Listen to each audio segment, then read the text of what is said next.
Hello and welcome to Vantage This Week, a show where we recap the highlights of the week gone by. After hitting China with a barrage of tariffs, Donald Trump says that he wouldn't go higher than 245%. He also wants to make a deal with Beijing. What does this mean for the world? We'll discuss that.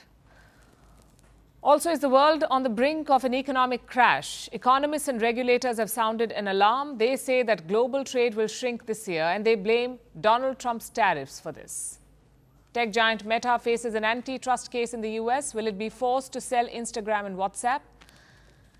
We'll also tell you why so-called ant gangs are smuggling the insects in Kenya. All this and more lined up. Let's get started.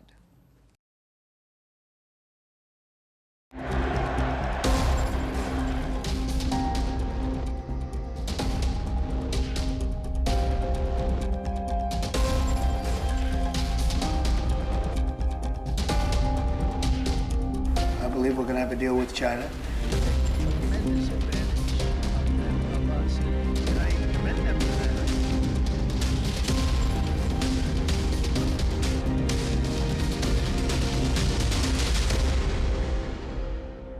It's hard to analyze President Trump's actions. He's so erratic and volatile, but one good measure is his rhetoric.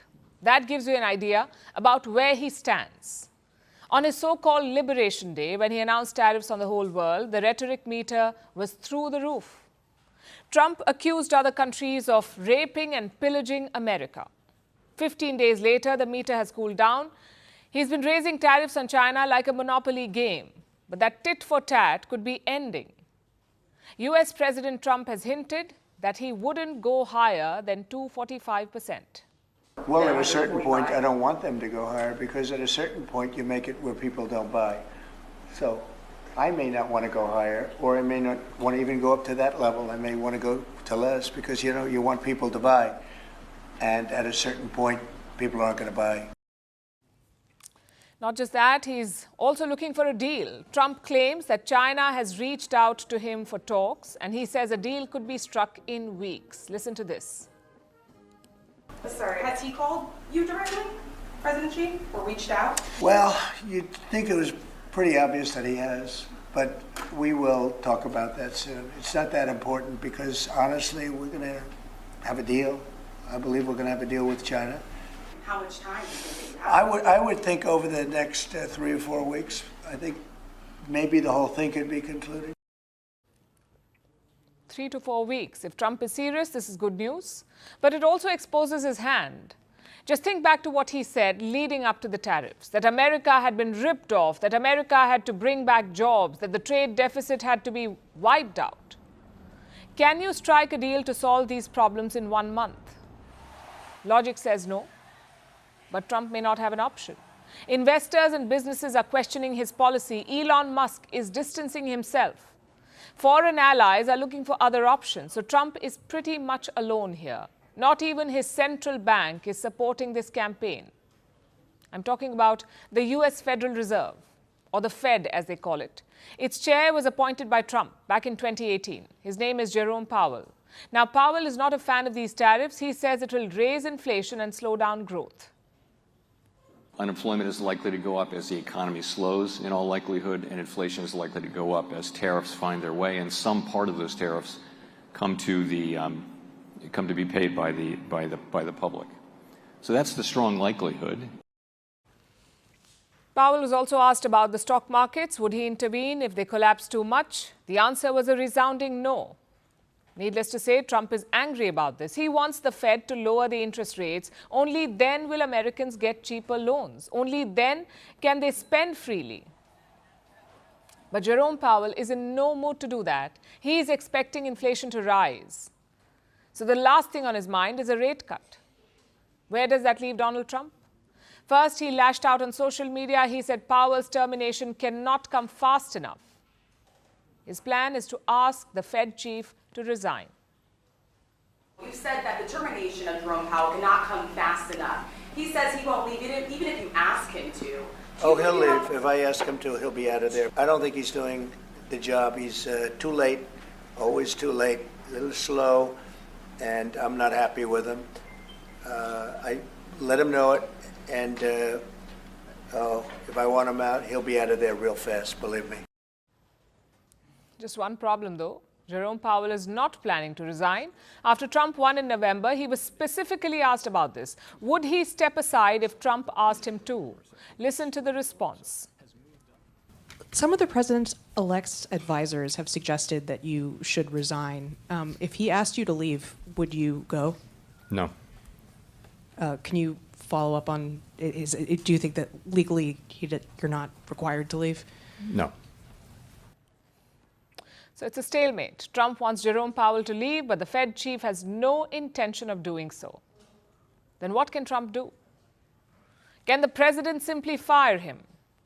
Many American legal scholars are debating this. They agree that it's a gray, untested area, and there is a reason why. No US president has tried to fire the Fed chief before. It's a well-established norm. Central banks operate independently. The government will not interfere in their decision-making. And this isn't just true for America, it's true for most democracies. So the idea itself is risky and dangerous. It would undermine confidence in the US economy. Nonetheless, let's look at the legality of it. The US Central Bank is governed by the Federal Reserve Act. It does allow governors and board members to be fired, but only with cause. And what qualifies as a cause? Misconduct or incapacity. Policy disagreements do not qualify. So Trump's move is unlikely to hold up in a court of law, plus the Fed's independence has bipartisan support. Even some Republicans may not support such a move, to fire the Fed chief. Another option is to demote Jerome Powell. You see, the Fed has 7 board members. They're all nominated by the president for 14 years. The Fed chair is also a board member. So some scholars say that Trump could demote Powell, basically strip the chairmanship, but keep him as a member. Again, this is uncharted territory. The final decision will likely be taken by the Supreme Court of the US. In fact, the court is hearing a similar case right now. Like the Fed, there are dozens of independent agencies in the US government, and President Trump has asked the court whether he can fire them. Old precedent says he cannot, not unless there is misconduct or incapacity. But let's see if the court sets a new precedent. And if they do, it could boost Trump's case. The question is, at what cost? The US Fed is the most important central bank in the world. Other central banks and bankers take cues from the Fed. It is also the custodian of gold reserves belonging to dozens of countries. So the Fed's independence is a cornerstone of the US economy. You take that out, the whole house could collapse.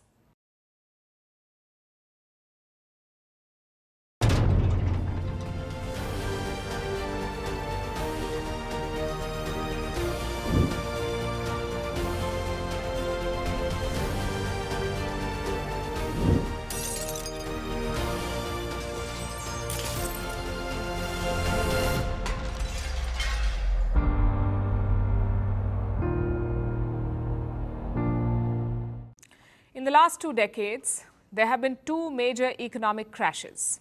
In 2008, the US banking sector collapsed. It caused a worldwide recession. Then 12 years later, in 2020, the Wuhan virus struck. It triggered the largest economic crisis in more than 100 years. Now we are in 2025 and the world is on the brink of another crash. But it's also different this time, because this crisis has been crafted by just one man, US President Donald Trump. He is single-handedly rattling the global economy. The world's top economists and regulators are sounding alarms. Today, the World Trade Organization has weighed in. It's better known as the WTO, the World Trade Organization. The WTO says that global trade will shrink this year, and it blames Donald Trump's tariffs for this. The WTO has slashed its trade forecast. Earlier, it expected goods trade to grow by 2.7%. That was the forecast for 2025, 2.7% growth. But now it predicts a drop of 0.2%. And it says that the worst hit will be North America. It will see the steepest decline in trade. So the message is clear: tariffs are tearing economies apart. The WTO chief highlighted the US-China divide. She called their trade war, and I'm quoting, really worrying. Escalating trade tensions between the United States and China pose a significant risk of a sharp contraction in their bilateral trade. Our preliminary projections suggest that merchandise trade between these two economies could decrease by as much as 80%. You don't need a rocket scientist to figure this out. American tariffs come with consequences. They have raised uncertainty. They can shrink trade. They will certainly hit exports, and ultimately, they will slow down growth. The U.S. Federal Reserve agrees. That's the American Central Bank. Its chair, Jerome Powell, is concerned. He says tariffs are putting the central bank in a bind because tariffs will make things more expensive. This will raise inflation. And it will force the Fed to raise interest rates. If they raise rates, loans will become expensive. It will hurt economic growth. And it will lead to more unemployment. The level of tariff increases announced so far is significantly larger than anticipated, and the same is likely to be true of the economic effects, which will include higher inflation and slower growth. Powell says this is a challenging scenario. He has compared the situation to a penalty shootout where the Fed is the goalkeeper. Jerome Powell says the Fed must die one way or the other. It can either fight inflation or it can protect jobs. It may not be able to do both. And this is going to be a tough call. This warning shook the American markets. The Dow Jones fell nearly 700 points in yesterday's trade. The Nasdaq dropped more than 3%. Technology stocks led this slide. The overall investor mood is grim. It is not a recession yet, but investors say they can see it coming. According to the Bank of America, global investors are spooked. The bank has conducted a survey. It spoke to 164 global fund managers. They manage assets worth almost $400 billion. Now, these managers are rethinking their investments in the U.S. They want to cut their holdings in U.S. equities. Almost half of them believe that a hard landing is likely. That means a sharp slowdown with falling growth, rising layoffs, and real financial pain. In February, just 6% of these investors felt that this was possible, but now 49% of them say that a hard landing is the most likely outcome. Here's another interesting fallout. Indian exports to the US surged last month. In the month of March, total exports from India crossed $86 billion, which is a record high. They shipped goods worth $10 billion to the US alone. Now, this is a jump of 35% compared to last year. And this spike is thanks to tariffs. Companies rushed to ship goods before the tariffs kicked in. Of course, this surge is temporary, possibly a one-off. Chinese imports into India have also soared. They jumped by 25% last month. As a result, India's trade deficit with China has crossed $99 billion. Long story short, the trade climate is precarious. Trump has paused tariffs for 90 days. This should have calmed markets and investors, but that has not happened. In fact, the opposite is happening. Fears of a recession are growing. This time, not from a virus or a credit crisis, but from an ego trip that turned into a policy decision in Washington. Its ripple effects across the world are just beginning to show.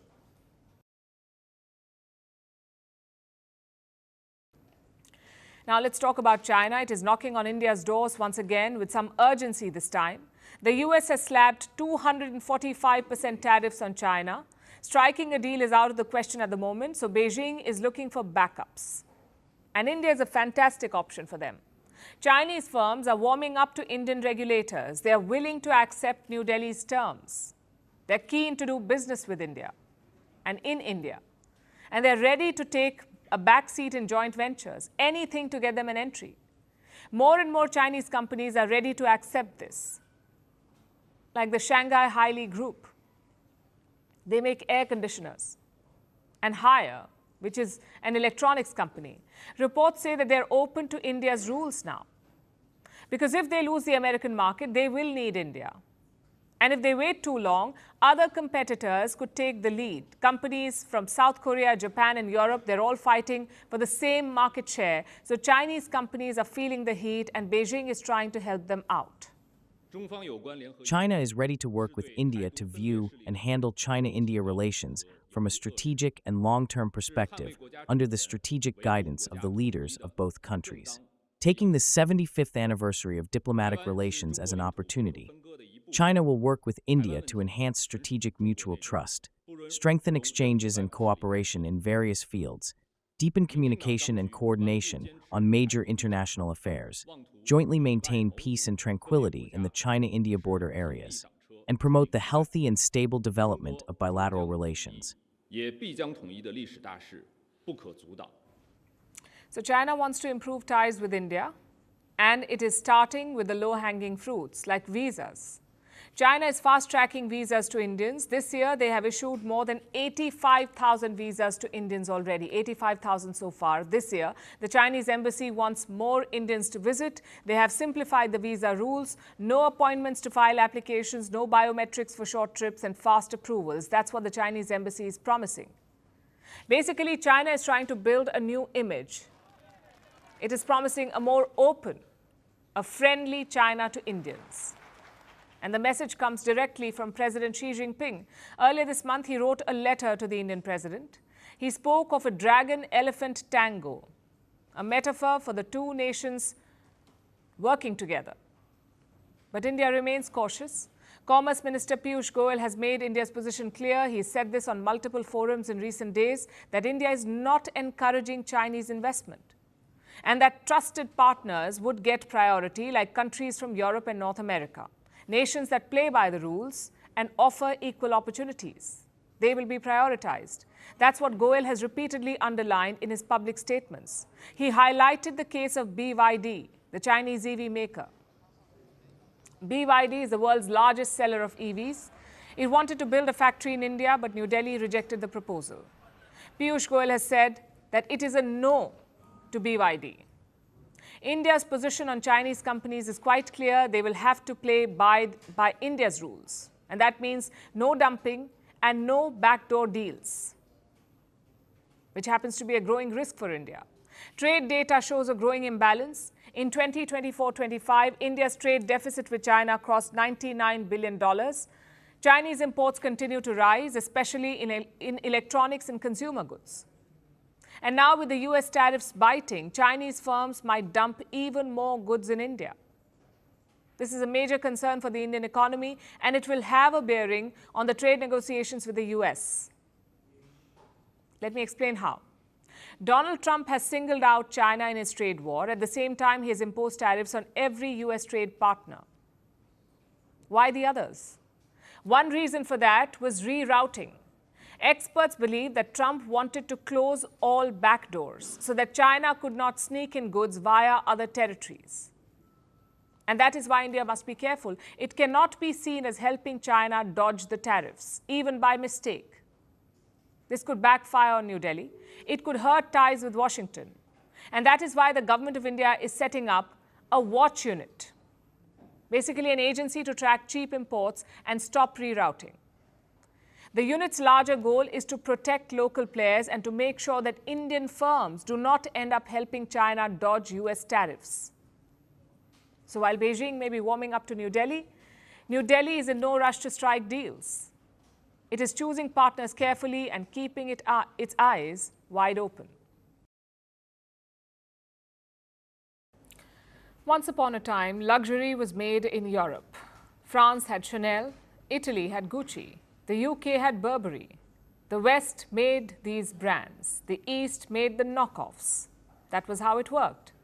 But today the picture is quite different. China manufactures a vast majority of luxury goods, sometimes legally, sometimes questionably, but always quietly. That's how it was until last week. But now, those Chinese factories are speaking up, and that too on TikTok. Do you recognize this style, this bag? Of course you do. For the past more than 30 years, we have been the OEM factory for most of the luxury brands around the world. Gucci, Prada, Coach, Louis Vuitton, you name it. But for this, I am not proud because we were only making our wages. The profit margin for the people who are actually making the bags are very low. The reason is quite clear. The US and China are fighting a trade war. Washington has imposed 245% in tariffs on China. So Beijing is sitting back, not just with reciprocal tariffs or restrictions, but also with a luxury expose. Who is producing high-quality accessories for those luxury brands like Chanel, Estee Lauder, L'Oreal? You're saying you're the supplier behind all these beauty accessories for those big luxury brands? La Brea, MAC, Chanel, Bobbi Brown, and even Rosewood Hotel. All these videos have a similar setup. There's a person standing in a factory. They show off luxury goods. They mention the prices. And that is a shocker. I guess everyone knew that luxury goods were overpriced. But the markup and the way it is being presented has caught people's attention. Take a Birkin bag, for example. We told you about this yesterday. A video claims that a bag is made in China for $1,400, all things included. And how much does Hermes sell it for? $38,000. That's a markup of over 2,600%. 2,600% markup. To sum those up, the total cost will be 1,400 USD for one Birkin out of factory. But why Hermes will charge you 38,000 USD for one bag? That's because more than 90% of the price is paid for its logo. But if you do not care about the logo, you just want the same quality, same material, you can just buy from us. Because for our bags, we use exactly the same material, same leather, same hardware, same edge oil. Imagine that. For years, luxury brands have carefully curated a fantasy. Part heritage, part exclusivity, and a whole lot of gloss. A handbag from Hermes is not just a bag, it's a passport into an elite club of wealth. A $100 pair of Lululemon leggings is not just another set of pants, it's doing yoga in style. But China is now breaking this illusion one video at a time. It is appealing to Western customers directly with one message. Buy that Birkin, but buy it directly from the source. You will not get the Hermes logo, but at least it will be $37,000 cheaper. So what is Beijing hoping to achieve with this? And more importantly, should you buy these products? Is a $1,400 Birkin too good to be true? And first things first, this is China we are talking about, so take all of this with a pinch of salt, maybe the whole shaker. The videos may just be propaganda supported by state-backed actors with ring lights. The bags may be knockoffs.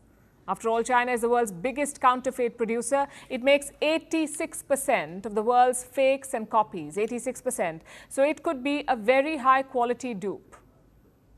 But Beijing's aim here is not to sell these products. It is to undermine Western luxury. You see, luxury brands have spent decades spinning tales, Tuscan leather artisans, French ateliers lit by candlelight, bags stitched by hand.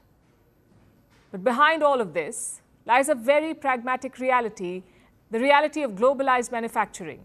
The bag may say made in Italy, but it's quite possible that only the clasp was attached in Italy. The rest of the bag was made in China. That's a very real possibility. So what these videos do is shatter that image of luxury. And not just that, they're also trying to kill two birds with one stone. They're taking on Western brands, and they're also stirring economic nationalism in China.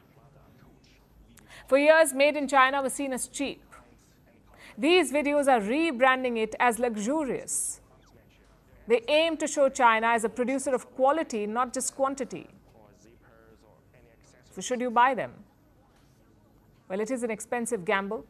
You may end up with the real thing, or you may end up with a costly counterfeit, and chances are you won't be able to tell the difference. Also, it depends on what you're really looking for. Are you looking for authenticity? Are you looking for quality? Or do you just want the brand logo? Because let's face it, a Birkin is never just a bag. When you pay $38,000 for any bag, you're not really paying for the stitches or the leather, you're paying for the story. And that's the real luxury product. China is not just challenging the product, it is challenging that illusion. And if that myth falls apart, what are we really paying for? The West sold the world a dream, and now China has turned on the lights.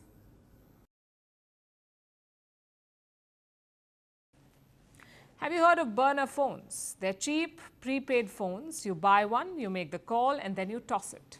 Hence the name burner, as in burn the device. Now, these phones are not new. They've been used for years to go incognito. Drug dealers apparently love them. So do undercover agents. Crime thrillers made them famous. And now these phones are back in demand. Do you know why? Who is buying burner phones? European Union officials, diplomats, and Canadian citizens, the ones who are heading to the United States, they're all rushing to get burner phones. And no, this is not a scene from a spy thriller. Take a look at this report. It says the European Commission is now issuing burner phones and basic laptops. This is for officials who are traveling to the United States. They're also being handed protective sleeves to guard against electronic spying. Now, here's the thing. This is not a brand new protocol. The EU has long issued similar advisories. They were meant for travel to countries like Russia and China, places where aggressive surveillance is expected. But the United States, the so-called beacon of freedom, it is under scrutiny for the very thing it condemns. So Europeans are taking no chances, and it says a lot about their relationship with the US. It started with Trump's new border policies. This is what reports say, that US border agents are now scanning mobile phones. They're digging through emails and scrolling through social media feeds. And what happens if they find posts that are critical of the administration? They detain some travelers and turn away others. I'll show you one example. A French scientist was invited to speak at a conference. He was interrogated at the border and then he was denied entry. The reason? What he said on his posts online, especially against Trump's science policies. So he was not allowed entry. So Europe is now cautioning its diplomats and officials to use burner phones and save yourself the trouble. And the EU is not alone here. Canadian lawyers have the same suggestion. They're asking citizens to carry burner phones to the US. The idea is to prevent any sort of surveillance. Immigration lawyers have one suggestion. Clear US customs in Canada. It's called the US pre-clearance. Basically, you can clear US customs and immigration at Canadian airports, so when you land in the US, you don't have to do it again. That's what immigration lawyers are recommending. This way you can avoid surveillance. Now, technically, US border authorities can search your devices without a warrant. They can ask for your passcode, they can look through your texts, your emails, photos, social media. They can also make a copy of your data. All of this is legal. If you are a visitor, you can be denied entry, and this is not a Trump-era phenomenon.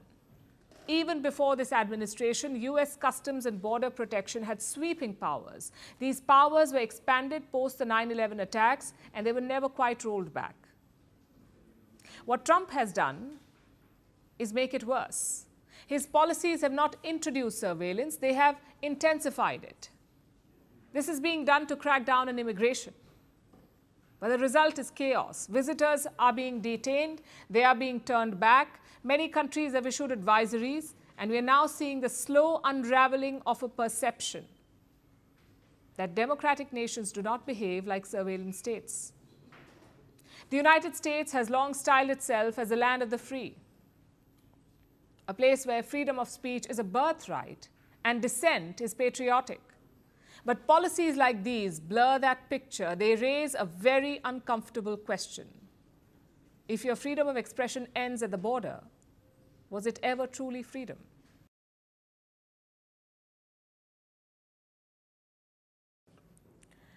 Let's turn to Pakistan now, where the country's leader is in a mood to rant. If you're waiting for Shehbaz Sharif to pop up, do not bother. I'm talking about their real leader, Pakistan's army chief, Asim Munir. He spoke at a convention in Islamabad recently. He sounded like those old uncles at a dinner, angry, resentful, and hateful. First, he wound back the clock to 1947. He spoke about the two-nation theory propounded by Muhammad Ali Jinnah. Listen to this.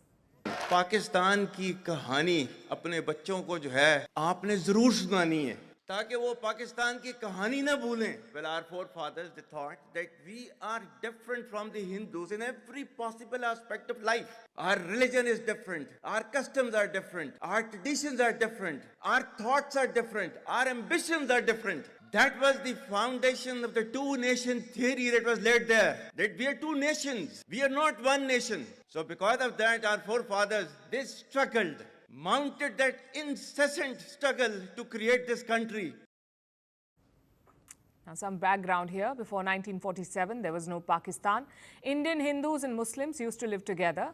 But Jinnah demanded a separate nation, a nation exclusively for Muslims. He justified this demand using the two-nation theory. He claimed that Hindus and Muslims could never live together in harmony. Thus, a Muslim Pakistan was necessary.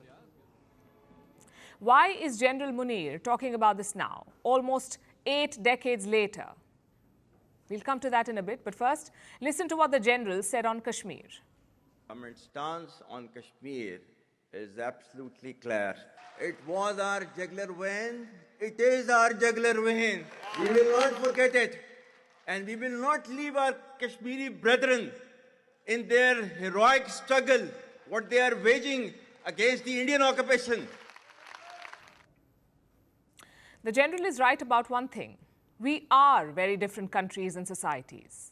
India is exporting iPhones and laptops to the world. Pakistan is exporting terrorists. India is planning to send people to space. Pakistan is sending beggars to Saudi Arabia. India is aiding and assisting low-income countries. Pakistan is living loan to loan. India is pushing back against Chinese expansionism. Pakistan is willingly becoming a Chinese colony. India's cricket league has become the envy of the world. Meanwhile, Pakistan's cricket league is gifting hair dryers to top performers.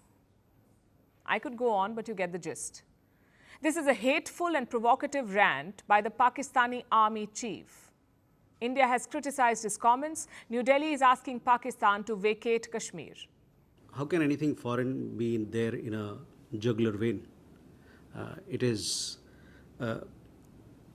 is a union territory of India.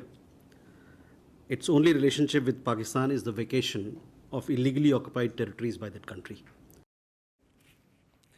But what triggered all of this? What awoke the sleeping Jinnah inside General Munir? Simple. Circumstances. Pakistan is at its weakest point in decades. Let's look at their economy first. 40% people in Pakistan live in poverty. The currency has depreciated, and listen to this, 177% in the last decade. Unemployment has risen from 1.5% to 7%. Total debt stands at $280 billion, which is around 83% of their GDP. For most countries, this would be the primary challenge, fixing their economy. But not for Pakistan. Their biggest challenge is security. Pakistan's provinces are virtually in open rebellion. Baloch insurgents are striking at will. Last month, they hijacked a train in Balochistan. At least 60 people were killed in that attack. This week, they targeted a bus carrying security personnel. At least 3 were killed and 16 injured. Now, this is a big province in open rebellion. Balochistan, it's a very big province. It makes up 44% of Pakistan's total area. If you lose that, you lose nearly half of your country. So that's Balochistan. Next is Khyber Pakhtunkhwa. This is home base for the Pakistani Taliban. Their mission is to topple the regime in Islamabad. How? By striking at the military. Last year, around 1,600 people were killed in terror attacks in Pakistan. Almost 700 of them were security personnel, 700 in 1 year. So that's 2 provinces with an active insurgency. Next, you have Pakistan-occupied Kashmir. Last year, major protests broke out there. Some political factions in POK have threatened to revolt. They had a warning for the army last month. They said dead bodies of soldiers would be found in dams. It is in this backdrop that Asim Munir took the stage. His country is pulling apart. His soldiers are being hunted, and his economy is in ruins. Yesterday, the general issued a warning to these insurgents. And even here, he dragged in India. Listen in. You think terrorists, they can take away the destiny of the country from us?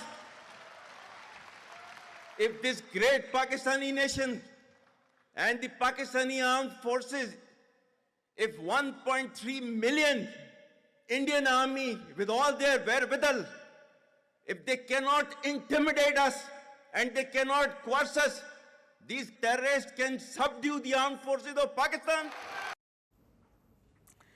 If you're a Pakistani, there are many ways to interpret this: a desperate rant, a declaration of war on insurgents, or an exercise in hate. But for India, the message is quite clear. Pakistan has no intention of fixing its relations with New Delhi. It is not going to abandon the Kashmir issue either. If anything, they could double down because Pakistan's generals are masters of distraction. Economy not doing well?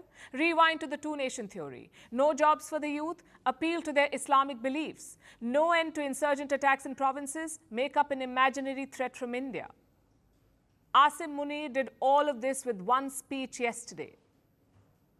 I'm sure he saw it as a glorious moment in his career of election rigging and meddling, but in reality, he looked weak and afraid.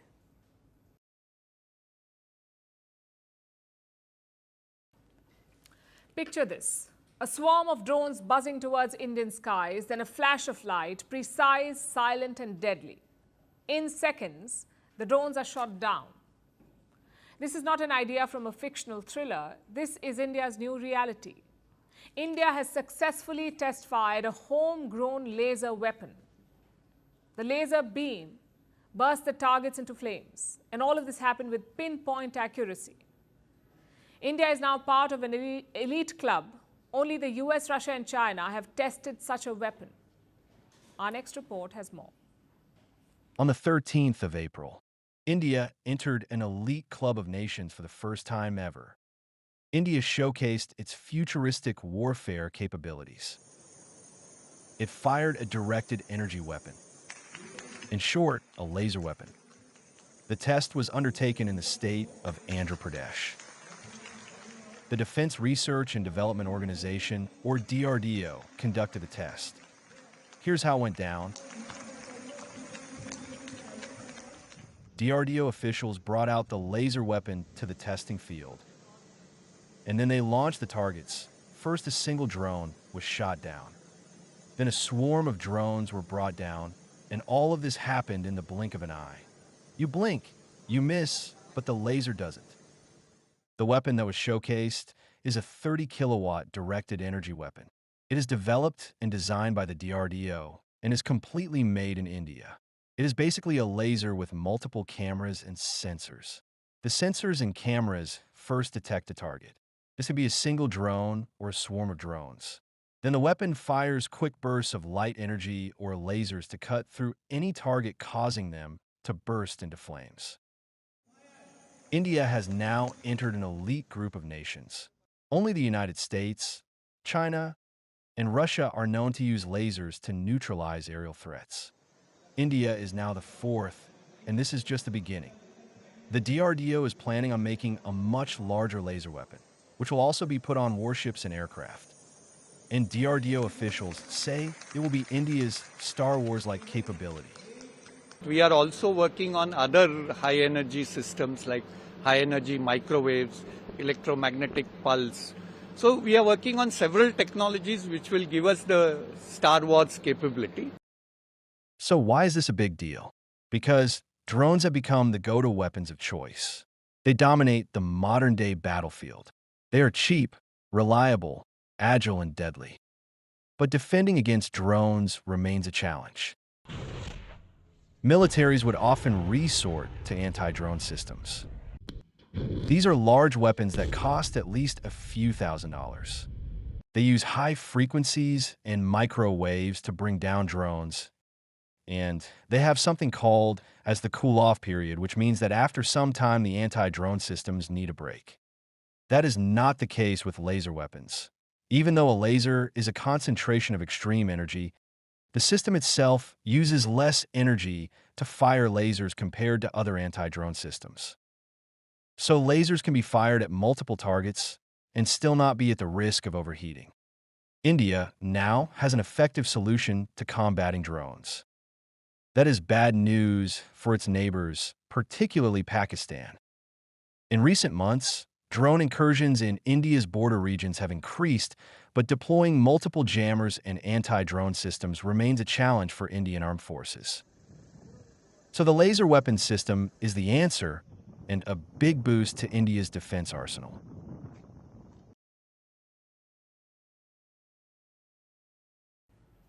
A decade ago in Vienna, the US and Iran shook hands. They signed what was called the JCPOA, the Joint Comprehensive Plan of Action. The world knew it as the Iran nuclear deal. It did not last. Donald Trump became president. He walked away from the deal. What followed was accusations, backlash, and threats. And then there was silence for years. Now, in 2025, against all odds, the deal is back on the table, not as a symbol of hope, but as a tired necessity. The first round of talks was held in Oman. Not much came out of it, but the red lines became clear.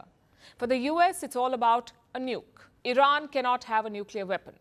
So verification is a key ask from the American side. How much uranium is Iran enriching, and how closely can they watch? Iran can't have a nuclear weapon. It's, pretty simple. It's really simple. We're not looking to take their industry. We're not looking to take their land. All we're saying is you can't have a nuclear weapon. For Tehran, it's about sovereignty. Their right to enrich uranium is non-negotiable. Iran will not compromise on that. What is certain is that Iran's enrichment program is a real, accepted matter. We are prepared to build trust and address any potential concerns, but the core issue of enrichment itself is not negotiable. So 2 sides, 2 red lines, and now they're heading into round 2. The talks will take place this weekend. There was some confusion over the location. Iranian officials said it would be Oman again. American officials remained quiet. Reports suggested it would be Italy. All of that has been cleared now. Both sides will meet in Rome for round 2. And who is leading the talks? On the US side, it is Steve Witkoff, Trump's golf buddy and the US envoy to West Asia. On the Iranian side, it is Abbas Araghchi, Iran's foreign minister and a career diplomat. Oman will be mediating these talks, and there are some other players involved too, like Russia and Saudi Arabia. Tehran has asked Russia for help, and Moscow says it is ready to play any role in the talks. We are ready to help, mediate, and play any role that, from Iran's point of view, will be useful and that will be acceptable to the United States. We proceed from the fact that the only option for an agreement, as the minister just said, is an agreement exclusively on nuclear issues. Meanwhile, the Saudi defense minister is in Tehran. He met with Iranian officials just before the second round of talks. The 2 sides did not mention the nuclear deal explicitly, but it's an issue that impacts the entire region. The biggest impact will be on Israel. Look at this latest report. It says Israel wanted to attack Iranian nuclear facilities next month. Everything was finalized. They were just waiting for an okay from Washington. But Donald Trump killed the plan. Why? Because the US president wanted to pursue the nuclear deal. Benjamin Netanyahu even tried to talk to Trump about this. The Israeli prime minister called him on the 3rd of April. Trump invited him to the White House. 4 days later, Netanyahu was in the Oval Office, and that's when Trump dropped the bomb. He told the Israeli leader about the direct talks with Iran. We're having direct talks with Iran, and they've started. It'll go on Saturday. We have a very big meeting, and we'll see what can happen. And I think everybody agrees that doing a deal would be preferable to doing the obvious. And the obvious is not something that I want to be involved with, or frankly, that Israel wants to be involved with if they can avoid it. So we're going to see if we can avoid it. So Netanyahu had to keep a straight face in front of the cameras, but Israel still has one demand: that Iran should not get a nuclear weapon. Trump wants the same thing. So this should not be a problem. In fact, reports suggest that this is the deal being negotiated. The talks are centered around a 3-stage deal. Stage 1, Iran scales back uranium enrichment to 3.67%, which is the limit they set in the 2015 nuclear deal. In return, Iran gets access to billions in frozen assets. Also, a green light to export limited volumes of oil again. That's stage 1. Stage 2, America eases more sanctions. Iran allows full access to IAEA inspectors. Stage 3, Iran ships out its stockpile of enriched uranium to a neutral third country. In return, the US formally ratifies the deal, meaning they pass it through their Congress, and this will prevent future US presidents from tearing it up again if the US Congress has passed it. So Iran does not get a nuclear weapon. The US eases sanctions, and everyone is happy. Or are they? What will a deal mean for West Asia? For Iran, this is a lifeline, of course. Its axis of resistance is in a shambles. Its economy is teetering. Millions of Iranians are hoping for economic relief. So this deal gives them an out. For the Gulf states, too, it is some relief. They want to avoid a regional war, another one. But they're also watching it with unease. A US-Iran rapprochement could go either way. It could either bring stability or it could completely reshape regional alliances. Then there is the oil market. If sanctions are eased, Iran could start exporting oil again. Before 2018, their capacity was 3.8 million barrels per day. That's how much oil Iran exported, 3.8 million barrels per day. And that will be a major jump in global supply if they resume this. It's nearly 2% of the global demand. So this will dramatically bring down oil prices. But not everyone is so optimistic, especially Iran's Supreme Leader Ayatollah Khamenei. He says a deal may not be reached. The first steps have been taken well and executed properly. From here on, the process should be followed carefully. The red lines are clear, both for the other side and for us. We may or may not reach a result, but either way, it's worth pursuing. So what happens next? A deal could either diffuse a crisis or light the fuse. All eyes are on Rome. The year was 2012. Instagram was a tiny photo sharing app. You could put a filter on your lunch and call it art. It had around 30 million users and it made no money. But it caught the eye of one man, Mark Zuckerberg, the CEO of Meta. He invited Instagram's co-founder, Kevin Systrom, over to his house. It was for a casual dinner and the two men talked about technology, and then Zuckerberg dropped the offer. He would buy Instagram for $1 billion. That's right, $1 billion for an app that had not made a single dollar. Back then, it sounded insane, but Zuckerberg did not wait around. He closed the deal within 48 hours. Fast forward 2 years, and he did it again. In 2014, this time with WhatsApp. He bought WhatsApp for $19 billion. Now, both these deals were ridiculed. But it looks like Zuckerberg knew what he was doing. Today, Instagram makes over $40 billion every year in ad revenue. WhatsApp has over 3 billion users, which is not bad at all for a couple of risky bets, but they've come back to haunt Meta. The company is facing an antitrust case in the US. The charge? Meta did not just buy these apps to grow, it bought them to kill competition. Leading the charge is the FTC, the Federal Trade Commission, FTC. This is an antitrust watchdog in the US. Now, FTC claims that Meta wanted to neutralize competition, that it was easier to buy them than take on them. If they win the case, if the watchdog wins the case, Meta may be broken up. They may be forced to sell WhatsApp and Instagram. So this is a landmark trial for the company. And what does Meta have to say? On Monday, Mark Zuckerberg took the stand. He defended Meta's acquisitions. He called them strategic moves. More importantly, Mark Zuckerberg believes that Meta made Instagram better. Does the FTC agree with him? Well, not really. They are using his own emails against him. Like this email from 2012. Zuckerberg writes, and I quote, "In the time it has taken us to get our act together on this, Instagram has become a large and viable competitor to us on mobile photos, which will increasingly be the future of photos." Here's another one. "We are so far behind that we don't understand how far behind we are. I worry that it will take us too long to catch up." FTC, the watchdog, says that these emails are a smoking gun, that they suggest Zuckerberg's panic. Now, this antitrust trial is expected to go on for some time. These things are usually long-winding, but Zuckerberg wants to wrap it up, and he is lobbying Donald Trump for it, the US president. Since Trump took office, Zuckerberg has been to the White House thrice. That's because he did not want the trial to begin in the first place, but now it has begun, so he wants to end it fast. We don't know how successful he will be, but even if Meta is asked to break up, it may not really happen. Number one, it will take a lot of time. Tech antitrust cases take years. In 1999, a federal judge asked Microsoft to break up. 1999.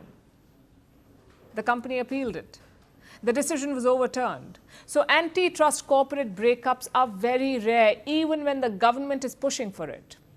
That's one problem. The second problem is the lack of an alternative. Instagram is free, and a big reason for that is that it's a part of Meta. Same for WhatsApp. Once they're separated, there is no guarantee that they will survive as standalone businesses. So who will bear the cost of that? The customers, most likely. They may be charged for services that are currently free. And that is why this is tricky. On one hand, you have a classic Silicon Valley story, a couple of bold bets that paid off. On the other hand, you have a powerful tech giant, too powerful for its own good. So it's no more about whether Meta broke the law. It's about whether the law can keep up. When Zuckerberg bought Instagram, the same watchdog, the FTC, did not bat an eye. Now, a decade later, they want to undo the deal. But can you really unwind a decade of digital dominance? Even if Instagram and WhatsApp are forced to split, the damage is already done. The market share has shifted. Consumer habits have changed. So in the end, the question is not if Meta should be broken up. The question is, can it be broken up? And if it can't, then who's really in charge? Is it the regulators or big tech? Our next story tonight is about smuggling. No, not gold or drug smuggling. We will tell you about ant smuggling. Yes, people are trafficking ants now, mainly in East Africa. Kenya has nabbed 4 ant gang smugglers. They captured thousands of ants. They were planning to sell these insects in Europe and Asia and hoping to make thousands of dollars. You heard that right, thousands of dollars for ants. So what's behind this strange trafficking trend, and why are people buying smuggled ants? Here's our report. Kenya has been embroiled in a decades-long fight against animal trafficking. People smuggle body parts of animals such as elephants, rhinos, and pangolins and sell them for millions of dollars on the black market.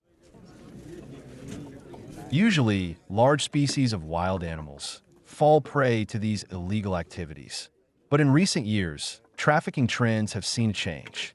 The focus is shifting to smaller and lesser-known species, like ants. These tiny creatures are witnessing a huge interest among traffickers.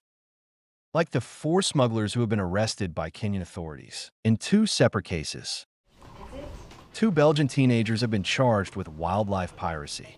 They were found with thousands of ants at their guest house. They reportedly seemed distraught during their appearance in court.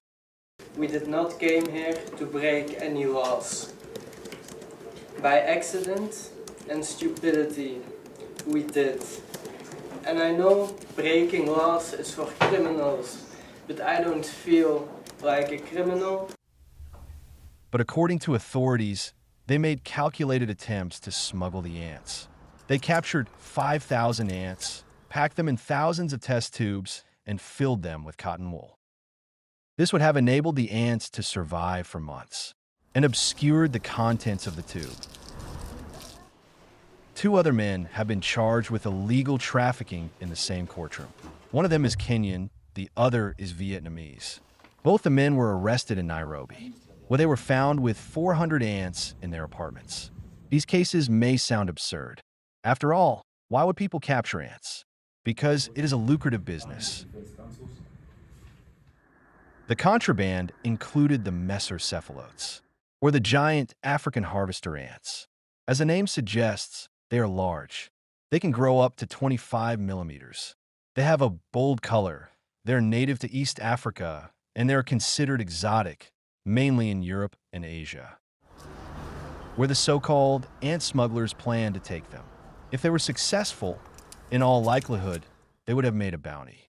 The prices vary according to the market, but each giant African harvester ant can be sold for anywhere between $130 to $220, and according to the Kenya Wildlife Service, the total ant contraband is valued at 1 million shillings. That is $7,700. Question is, why are people buying these ants? Demand in this rare insect species is growing rapidly due to their distinct features. Collectors like to keep them in special habitats, which are known as formicariums, and watch them build colonies. So people are keeping ants as pets and paying big bucks to do it. Of course, Kenya is not happy about this. In the country, ants are protected by international biodiversity treaties. Their trade is highly regulated. Because they are critical from an ecological perspective, they help enrich soils, germinate seeds, and provide food for birds and other animals. And Kenya has taken the illegal export of these ants seriously. They say that this not only undermines Kenya's sovereign rights over its biodiversity, but also deprives local communities and research institutions of potential ecological and economic benefits. The Kenya Wildlife Service has called the arrest of ant smugglers a landmark case. The country can only hope that this sets an example and puts a stop to the antics of ant traffickers.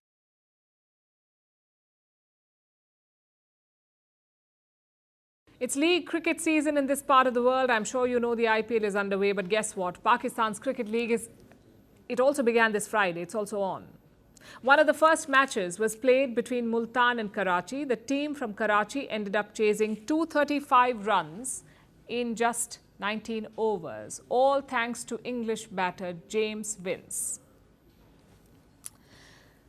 After the match, a special gift was awaiting him. Not a cash prize, not a medal, not a car or sports bike. James Vince got a hairdryer from his franchise. You have to see this.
मैं गरीब हूँ। मेरे mummy papa मुझे गरीब जन्म दिए। हाँ।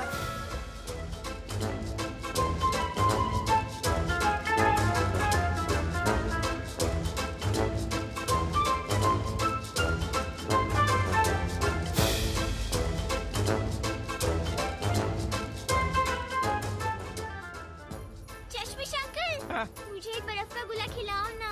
फिर से आ गए रे बाबा, इधर जहर खाने का पैसा नहीं है, तू जा रे।